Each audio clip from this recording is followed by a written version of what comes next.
Hello and welcome to Castle's Corner. I am Coach Castle, and today I'm joined by Bill Campbell, and he is an amazing person. I'll let him introduce himself because he's got quite a bit under his belt. So, hi, Bill. Thanks for joining us, and would you mind introducing yourself? Yes, yeah. Thank you for inviting me on your podcast. I'm a professor of exercise science at the University of South Florida, which is in Tampa, Florida. I direct the Performance and Physique Enhancement Laboratory at USF. And essentially what my research focuses on is exactly what it sounds like, performance, but probably even more so what I refer to as physique enhancement. And what that means is we try to help people through research develop the body that they want within a maintainable lifestyle. So I learn a lot from bodybuilders. I actually love the bodybuilding lifestyle, but as you can appreciate, that's a very, very extreme way to live. People, even the competitive bodybuilders, they're not living a stage lean presence their entire lives. So I learn as much as I can from bodybuilders. They're kind of like the fat loss experts. Dial it back a notch or two, and then try to implement that into what I would call real world studies. Again, people who want to look like bodybuilders, but not step on stage. In my past, I've also done multiple studies in obesity, particularly female obesity. And our research also helps an obese population, but it does assume a fitness lifestyle. So everything that we do always involves resistance training, some type of diet or dietary supplement to improve one's physique. Well, I mean, I know all about that. I actually want to take a second, plug your book for you, your sports nutrition book. I hope you guys can all see that. I'll put the link in here. It did take me actually 2 weeks to digest, which is a lot for a book for me, but it was beautiful. I love this book. I recommend you guys buy it. It's a very good book. It's comprehensive. It goes into fat, carbs, protein, how much you need, everything. I'll spare you the details, but let's talk about slow weight loss versus fat weight loss, because there seems to be a lot of confusion about this. How many calories to cut per week? How much is enough? How much is too much? How do I establish how much to cut? And what's the difference between actually cutting really rapidly and cutting kind of slower? All right, so we're talking about things I love. And before I get there, I just want to say you're pretty hardcore to buy that book and read it. That's not an easy read book. That's like you said, it's a dense book. That's actually written for a graduate student level in exercise metabolism and sports nutrition. So as much as I enjoyed it. I didn't know that. I enjoyed it. Yeah. So yeah, but thank you for buying that. So fat weight loss or fast fat loss versus slow fat loss. So I try to communicate in a way where people can remember the main point. So I have 3 principles of fat loss, and I'll just mention them and then I'll focus on the first one. The first one is do not lose weight too rapidly. Do not decrease protein when dieting, and also resistance train when dieting. So the very first principle is a warning, so to speak, against rapid fat loss or embracing crash dieting. And I'll talk I'll give you reasons why this is problematic. And then I'm going to circle back and then kind of challenge my own thoughts on this, because we just did a study that did challenge some of my thoughts. So the first thing is, when you're in an aggressive caloric deficit, and let's define that as 33% reduction in caloric intake compared to baseline calories, so 33% and greater. What the research would suggest in lean people, again, this is not an obese population, a couple of things happen. One, you lose fat-free mass. Let's just call it muscle mass. You lose muscle mass. You also significantly reduce resting metabolic rate. And when you reduce metabolic rate, and again, that's no surprise. If you're losing muscle mass, you are going to lose resting metabolic rate. But when that happens, you've just made it more difficult to continue losing body fat. And you've made it much more likely that you're going to regain body fat when the diet is over. And of course, do I need to mention hunger is elevated, mood swings are elevated. It's just not fun to be in an aggressive caloric deficit. So if I were to just encapsulate everything under one theme, you've made it very difficult to maintain the progress that you made when you embrace these. So what our lab has done a couple studies on, and also including some of the literature that I've analyzed, I've come up with a maximal rate of fat loss, and that is 1% of your body weight per week. So if I weigh 200 pounds, 2 pounds per week would be the maximum rate per week. Now, some people, and again, if you're 125 pounds, that's, about 2.5 pounds every 2 weeks. So that doesn't seem like a lot. And some people would say that's not nearly fast enough. But if you just look at this from a realistic, and I'll use that word, a realistic time perspective, if I were to do that, in 1 year, I've lost 1/4 of my body weight. I would be probably in the hospital of being underweight at just losing 1% of my body weight per week. So if you actually investigate this, you can't possibly even lose that for a long period of time. So that is plenty aggressive. So I always want to tell people, take a long-term approach with your fat loss plan. It is not a sprint. And when you make it a sprint, you will pay the consequences. At least that's what the research says. Lose muscle mass, suppress metabolic rate, and more likely going to develop some non-optimal eating patterns as well. So I think that makes it relatively easy. 1% per week is a good goal. In our lab, what has worked really well for us in our studies, and I think I'm referring to 4, maybe 5 weight loss studies in resistance trained lean males and females, is a 25% caloric reduction from maintenance calories. That is not too aggressive, but yet it's enough where you can actually get results fairly quickly.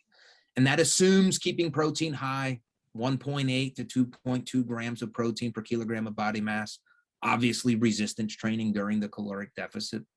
So there's my thoughts. So I advise people to just resist the temptation to try to be in a hurry.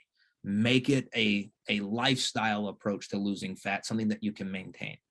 All right, so now I'm going to say, where have I been challenged? So I have these thoughts. I just articulated everything I believe and thought. So my students designed a study, was a rapid fat loss study, in part to just challenge my own thoughts. Am I right with my interpretation of the literature? Because there's not much literature on lean people losing weight. It's just, nobody cares if a skinny person wants to lose an extra 3 pounds of fat. Again, I care. That's but I think I'm bodybuilders. Yeah. Yes, of which there's a lot. Mm-hmm. So what we did, and again, I'm going to say I have to change my approach on what I can recommend after I share the results of our study. We did a 2-week rapid fat loss study where we were aggressive. We reduced the calories by 37.5%. Let's just call it nearly 40% over a 2-week period. What I thought was going to happen was, and these were all resistance trained males and females, and like all my studies, they all tracked their macros, every single gram, every single day for the 2 weeks. We watched them work out in my lab, so there was no, we know what they were doing with their workouts. I would assume muscle mass will be suppressed, metabolic rate will be suppressed. But what we saw after the 2 weeks was there was a significant loss of fat-free mass, which that didn't surprise me. But we did something else. We also measured body water, because water is, that's 70% of the fat-free mass compartment. And when we accounted for the water, we realized that almost all of the weight loss from the fat-free mass was in the form of water. They lost 1/10 of a kilogram of actual, what we would say, dry fat-free mass. So essentially, in 2 weeks with high protein, 2.2 grams per kg, or a gram of protein per pound of body weight, they were actually able to maintain their muscle mass, their dry fat-free mass, which surprised me. Now, resting metabolic rate, that did go down over the 2 weeks, about 5.5%, which was significant. The thing about resting metabolic rate, it looks like there's 2 phases to that. The first one is acute, and that just follows your food. If you lower your calories, your metabolic rate is going to go down. If you increase your calories, your metabolic rate will go up shortly. That's not permanent. And then more permanently will follow weight loss or weight gain. So I now would say, if you are going to embrace a rapid fat loss approach, which is something that I don't recommend, but if you're going to, it would seem that as long as it's very short term, again, 2 weeks in our study, and as long as protein is kept high, as long as you have a pretty intensive resistance training program, all of the damage that, or all of the negative consequences that exist in all of the other studies that were longer, they don't seem to manifest within 2 weeks. And in that same study, we had another 2 weeks where our subjects could do whatever they wanted. On average, they continued to diet, but only at 15%. And they had gained back all of their dry fat-free mass, resting metabolic rate returned nearly to baseline levels. I think it was still 2% reduced. So there's my kind of my evolution of don't do it, but now I can say, but if you're not going to listen to me, here would be the way that you should do it.